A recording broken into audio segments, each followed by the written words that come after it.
Pozrite sa, No. viete, čo je toto?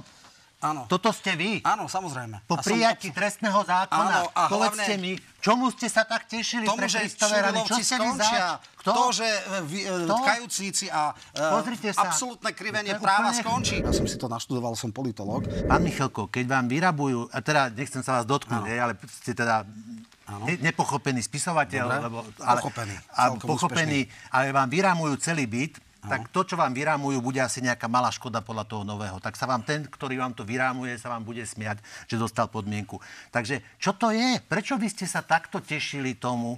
Viete, keď si niekto sám ubližuje, to je sadomasochizmus. Ale čo to je, keď si niekto sám ubližuje, ešte sa teší? Ja tomu naozaj nerozumiem. No, ja vám Že to prečo ste kľudne sa tomu poviem. tešili? A teraz odpoviem na tú otázku, že toto, čo sa hrá, je úplne ohromným spôsobom nezodpovedné. To, čo robia. Prosím vás, Pellegrini mal poslať ten zákon Suskovi. Viete, čo robí pán Pellegrini? Viete, čo robí? Tu mám tú druhú fotku, mám tu takú.